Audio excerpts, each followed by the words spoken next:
Alright, let's get started. This is the review for the first 15 problems for our EOG review packet.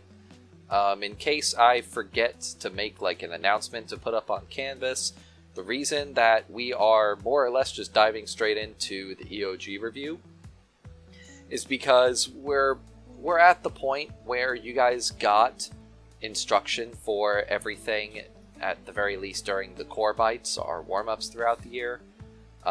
And a lot of you were actually grasping the material even then. So in lieu of dedicating an entire section on volume and statistics, we're just going to dive straight into EOG review and just kind of go over everything. Anyways, this is broken up into a few parts. First part is the first 15 problems, the calculator inactive section. This is meant to not be done with a calculator, and in all fairness, a calculator won't help you with most of these problems anyways. So for starters, number 1 says the following equation is true. It is not asking if it is true. It is telling you negative p equals p. It is just telling you that, which makes sense. A double negative equals a positive. Same thing in language arts. You would say, for example, I am not smart. Well, if you're not smart, that means you are smart. It's the same thing. You might as well have not had the double negative. So using that logic, what best describes the location of P on a number line? Option A says it has to be to the left of 0, meaning it has to be negative. Well, not really. There's nothing in this equation telling us that it absolutely has to be a negative number. And B is just as bad. It says it has to be to the right of 0, meaning it has to be a positive number. Again, that doesn't really make sense. It doesn't have to be anything. C says that point B can be any number on the number line, and that is true.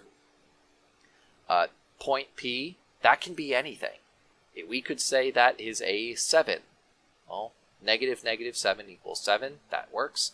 And then negative 5 equals negative 5. Yeah, that works.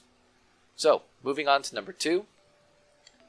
A chef makes 2,944 ounces of soup per week. There are 128 ounces in 1 gallon. Which expression represents the number of gallons of soup he makes in W weeks? So, for this problem, we're converting from ounces into gallons. So, it takes 128 ounces to make 1 gallon. So, we have 2,944 ounces, but we don't know how many gallons.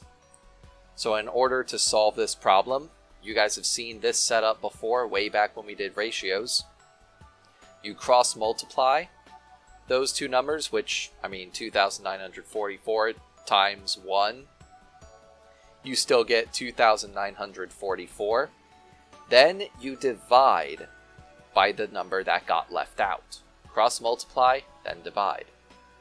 128 ounces. So even right here, we can stop, because there is only one answer choice that has this piece anywhere in it. And that would be D, 2,944 divided by 128. Moving on to number 3. It says, which statement is true about this... Oh, never mind. Yeah, which statement is true about the expression... Sorry, I've got the next page right behind these. Number 3 says, which statement is true about the expression 7 times 2x plus 5. So A says the expression has 2 factors. That is actually true. 7 would be 1 factor, and everything inside the parentheses would be another factor. The reason that is because this is technically distributive property. Here is 1 factor, and here is the whole rest of the factor. So the answer is A, but let's explain why it's not the others. 5 is a coefficient. No. It would be something called a constant. A coefficient would be that 2, a number attached to a variable. C says that factor has 3 terms. Again, no. A term is a section of a math problem that's been separated by addition or subtraction. That only has 2. And the last one says the expression is the sum of 3 terms. Again, no. Sum of only 2 terms, 2x and 5. Those would be 2 terms, but not 3. For number 4, it says Rachel is paid at a constant hourly rate for a part-time job at a clothing store. The graph below shows her earnings. Which equation represents the relationship between the number of hours Rachel worked and her earnings? So for this, you're just looking at this little line. You could, if you really wanted to try, you could just trace a line and you can kind of see how much she's going to be earning per hour. So we're looking at for every 3 hours, she earns $30. Every 5 hours, she earns $50. What is happening? Are we adding $10? Is it X plus 10? Well, no, because then that would be 1 plus 10 would be 11, 2 plus 10 would be 12, 3 plus 10 would be 13. That's clearly not where the line is going. D is going to be just as bad. We are multiplying. Almost all of the time when you see one of these graphs, multiplication is involved. I shouldn't say all the time, but a lot of the time. This one, right here, A, y equals 10x. So that means, whatever the x is, we are multiplying by 10, and that should give me this number. So, 1 times 10. Yeah, that's about right. 2 times 10. Yeah, that's about right. 3 times 10. That is exactly right. 4 times 10, and you kind of get the picture. 5 times 10. Yeah, the answer is A. B would have been a bit too much. B would have looked like 1 times 20, so that would put it here. 2 times 20 would be here. 3 times 20 would be way up here. That's how all of this is supposed to work. Moving on to the next page. For number 5, it says Enzo makes a pattern using a square and triangular tiles. He uses 3 triangular tiles for every 2 square tiles. In total, he used 300 tiles. Which statement best describes the method of determining the number of triangular tiles he uses in his pattern?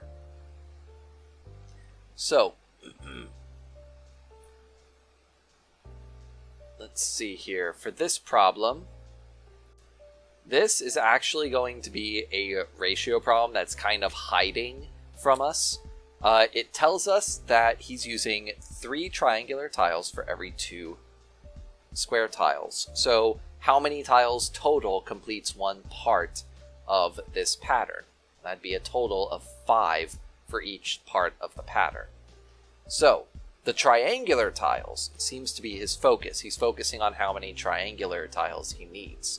So what we would do is we would say that 3 out of the 5 tiles for each section are going to be tiles. 3 out of 5. That's going to be your triangular out of total. Okay? Now, in order to figure out how many total you're going to need, all you're going to do is multiply this fraction or ratio by the total number of tiles he's using for the whole thing. And lucky again for us, there is only one answer choice that matches. B. Alright. Number 6. Refer to the number line below. Okay, gave us a nice little number line. I would have made you fill it out, but I'm just mean like that. Refer to the number line below. Which statement is true? A says, since -2 is to the left of 1, that means -2 is less than 1. Yeah, spot on. That sounds right good to me. Let's see. I accidentally smacked my microphone. Let's see for B how crazy some of these answers get. Since -1 is the same distance from 0 as 1, that means -1 equals 1. No, that's crazy talk. That doesn't make sense. C, since -1 is to the right of -2, okay, that means -1 is less than -2. No, they got that backwards. And D says since -2 is the same distance from -1 as 0, that means that -2 is greater than 0. That's just, no, that's crazy talk. Alright, moving on to number, whatever comes after 6, number 7. Kate pays $36 for 2 sets of candles. Each set contains 3 red candles and 3 white candles. What is the cost per candle of these sets? So, first of all, you gotta figure out how many candles are there total in a set. Let's see, each set contains 3 red and 3 white candles. That's a total of 6 candles per set. That's important. Now, she paid $36 for 2 sets. Well, she got 2 sets. So 2 sets. Let me switch the pen I'm using. So she bought 2 sets. So now, if that's 1 set, 2 sets would be 12 candles. So she has 12 candles, and she paid $36. So all you're doing is taking, I don't know why I drew an 8. You're taking $36 and dividing it by 12. 36 divided by 12 should have given you $3. Number 8. In science class, students are learning about molecules. They learn that acetic acid molecule, I probably am saying that right, is made of 2 carbon atoms, 2 oxygen atoms, and 4 hydrogen atoms. Which statement is true? Well, let's have a look at them.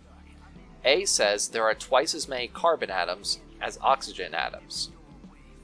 Now that doesn't check out. They've got the same amount, so that's already wrong. B says there are twice as many hydrogen atoms as carbon atoms. Yeah, that checks out. So the ratio of hydrogen atoms to carbon atoms is 2 to 1. Hydrogen, carbon, reduce the ratio 4 to 2. Yep, that does become 2 to 1. So far, B checks out. C says there are twice as many hydrogen atoms as oxygen atoms. Yeah, that checks out. 4 is twice as much as 2. So the ratio of hydrogen atoms to oxygen atoms is 1 to 2. No. The problem with this one is they switched it. And that's not okay. Hydrogen is the one that should be twice as much, not less. D says there are twice as many oxygen atoms as carbon atoms. And that's just blatantly false. They both have 2. So that's out. Moving on to the next page, or the next problem, because you guys don't have pages, you just have the big, long quiz. Number 9 says, the table shows the change in Lori's dog's weight in pounds each month. Which statement about the data is true? So, for number 9, A says, Lori's dog's weight changed more in January than in May. No, that is blatantly false. A drop of 5 pounds is more of a change than a gain in 3 pounds. So A is out. B says the weight changed less in March than in April. Again, not true. Losing 2 pounds is more of a difference than gaining 1. C says the dog weight changed the most in February because positive 4 has the greatest absolute value of all the values given. That is wrong on both accounts. One, that's not the greatest absolute value. May would be. And second, that doesn't work because, again, gaining 4 pounds is not as much of a change as losing 5. And D, Lori's dog's weight changed the least in April because +1 is the least absolute value. That makes sense. That follows the rules that we understand about math. Gaining 1 pound is less of a change than losing 2 or gaining 4 or gaining 3 or losing 5. Gaining only 1 pound is much less of a change. Number 10. Raj has entering data about a swimming pool where he works. Which of these questions is a statistical question that Raj could gather data to answer? So a statistical question, this is not something we've actually covered in class. Everything up until now, we have talked about in depth in class. There are things we've gone over. Statistics is not one of those units. That said, statistical questions has got to be one of the easiest things in 6th grade math. To know whether or not a question is statistical or not, or if it's a good statistical question, is based on how many different answers you can get. So if you ask somebody, how tall are you? That is not a good statistical question. There is a correct answer for that. The person has one set height, and that's not going to change from one day to the next. Now, what would be a good statistical question would be asking your entire class, how tall is everybody in the room? Then you're going to get a lot of different data points. So for this one, which would be the best statistical question? For A, is the pool open 7 days a week? No, that's a terrible question. It's a yes or no question. That's not good. B, what was the age of the first person to arrive to the pool last Saturday? Again, that's an interesting question, but there's only one answer. For C, how much more does Diana get paid to teach swim lessons than to be a lifeguard? Again, an interesting question, but there's only one correct answer. And C, how many more people came to the swimming pool when sunny weather is forecast than cloudy weather? That automatically is a better statistical question because it can't be answered immediately. Is the pool open 7 days a week? No. There, answered. How old was the first person to arrive? 27. All those are quick and easy answers. D, at the very least, involves you comparing two different sets of data. So, D wins. Number 11. The first of the fill-in-the-blank questions, or entering your answer questions. For product, this is multiplication. So, we set it up.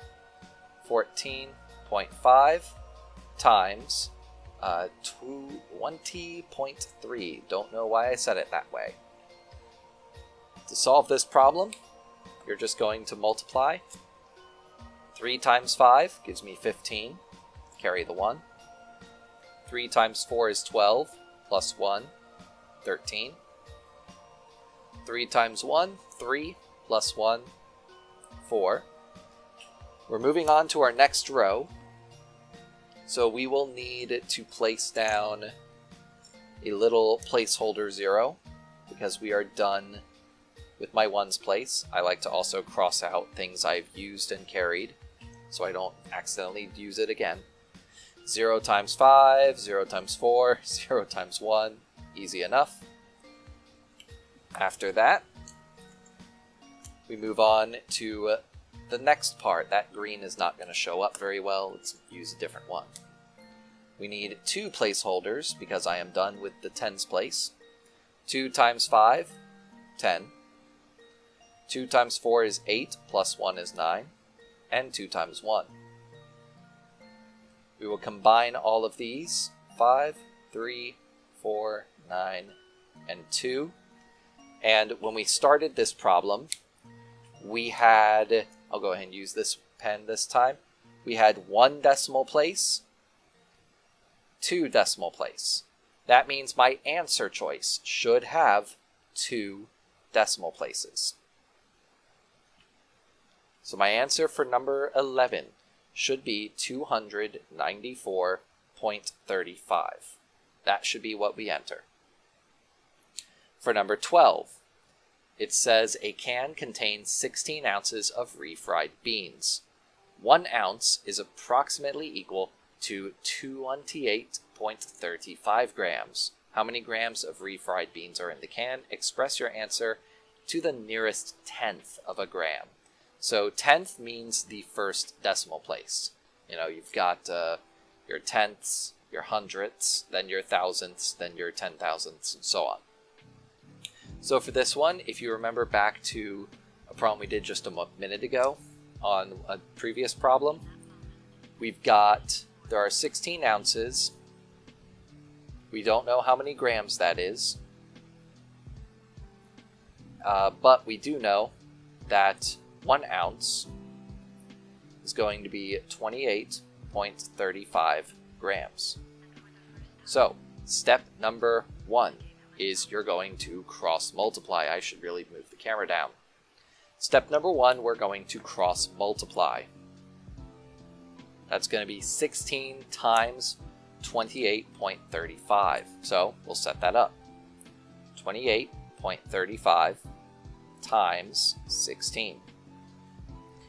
An important note, when you are multiplying decimals, you don't need to have the numbers lined up or the decimals. Okay? For multiplication, you can set it up like a normal multiplication problem and ignore the decimal until the end, just like we did with the previous one. So for this problem, we're going to start by doing 6 times 5 to get 30, 6 times 3 to get 18, plus 3 to get 21, carry the 2, 6 times 8, which is 48, plus 2, which is 50, then 6 times 2 to get 12, plus 5 is 17. So we are done with the ones place. We're done with those numbers. And we can put a placeholder 0 because we need to bubble that in. 1 times 5, well, 1 times anything, this is an easy one. 1 times 5, 1 times 3, 1 times 8, 1 times 2. Then we just add those together. It is a lot like the last problem, except a little easier because it's a 4-digit times a 2-digit. Add them up, we get 0, 6, 3, 15, carry the 1, and 4. And again, like the last problem, we're going to look at our decimal places. We have 2 numbers in the decimal place here, and no decimal places in this number. That is a total of 2 decimal places. 1, 2. And for this problem, we're going to round, so we're actually not going to include this 0. We're just going to say the answer is 453.6. We are not going to put the 0 in. Alright, that's it for this page. Number 13 says, Lee is growing sunflowers in his garden. The line plot shows the heights in inches of the sunflowers growing in Lee's garden. How many sunflowers did Lee measure? Yes! Statistics really is this blasted easy. That's why I was so bummed we couldn't get to it this year. Yeah, just count the X's. 1, 2, 3, 4, 5, 6, 7, 8, 9, 10, 11, 12, 13, 14. 14. The end. I don't think any of you would have needed my help for this, but just in case, that's all there is. Count the X's. For number 14, what is the result when 8.06 is subtracted from 22.92? Well, let's find out. 22.92 minus 8.06. This pen is kind of dying on me. Might have to use a different green pen. Anyways, let's see. We have to borrow from this 9, first of all. So now we've got 12 minus 6, 8 minus 0. Bring down my decimal. Then we've got, we're going to have to borrow from this 2 right here. Make that into a 12. 12 minus 8 is 4. 1 minus nothing is 1. My answer for number 14 should have been 14.86. And number 15, Scott paid $156 for 39 sandwiches for the class picnic. What is the unit rate in dollars per sandwich? We're going to divide. We're going to essentially do, I keep writing 8 when I'm going to make a dollar sign, and I don't understand why. We've got 156 divided by 39. Of course, you would not write it out that way. We would write it out as 156 divided by 39. It is probably going to be a lot easier to do an old school method that many of you are more familiar with. 1,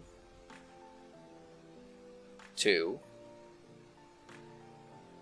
and yes, this is happening. It is old school, it is remedial, but gosh darn it, this is probably the simplest and most straightforward way to solve this type of problem. And it's foolproof, because you can see exactly where you go wrong if you make a mistake. All you're doing is adding 39 until you can get there, because 39 will not go into 1, it will not go into 15, so you're stuck. You can either guess wildly, or get your answer for sure.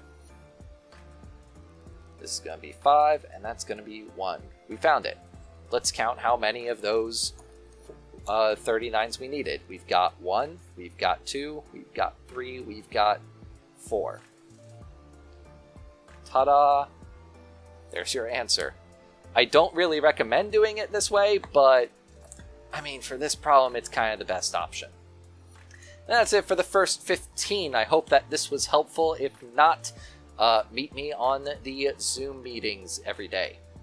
Bye-bye.